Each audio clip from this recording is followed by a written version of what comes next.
السلام عليكم ورحمة الله وبركاته. متابعين إعلان البركات، رب تكونوا كده بصحة وخير.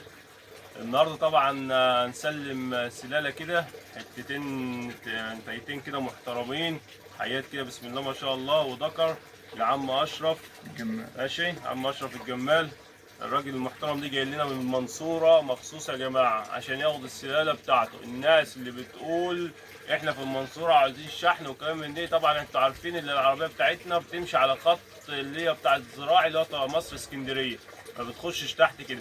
لكن الراجل ده طبعا عشان عايز ياكل عيش وعشان عايز حياة نظيفة، رقم مواصلاته جه للناس اللي هي بتكسل والناس اللي هي عايزه تبقى قاعده والحاجه تجي لغايه عندها. انت مثلا مش متاح انا اللي انا نجيب لك وانت عايز ارنب نظيف، اركب يا عم وتعالى. في ناس من الصعيد بتيجي عشان تاخد ارنب، مفيش مشكله. انت ساعه زمن ولا ساعه ونص وبتكون هنا وبتاخد حاجتك وبتاخد واجبك وبتتكل على الله.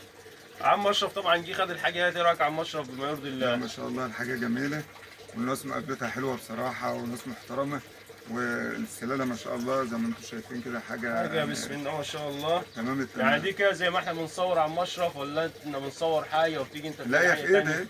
ايدي. يعني انت شفت الارنب بالظبط، مفروض ازاي؟ ما ممكن شاء نرمي الله. الارنب كده على الارض يا عم اشرف. لا ما شاء الله. ماشي.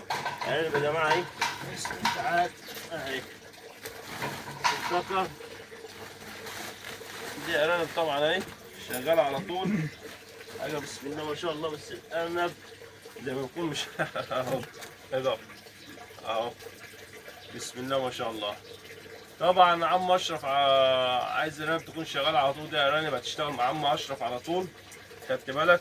عم اشرف هيربيهم على الارض، مفيش اي مشكله. طول ما انت بتربي على الارض، لو انت بتطهر وحاجز الذكر لوحده وتدخل عليه الامهات مفيش اي مشكله. بس اهم حاجه التطهير، اهم حاجه انت تكون مهتم بالمكان اللي انت بتربي فيه، وربنا يكرمك ان شاء الله.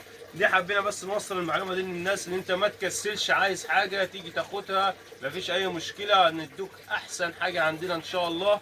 وعم اشرف جه واخد احسن حاجه، والدنيا حلوه معاك كده يا عم اشرف في الشغل 100 100 بما يرضي الله. 10 على 10. ماشي يا عم اشرف، حابين نوصل المعلومه دي للناس. والسلام عليكم ورحمه الله وبركاته.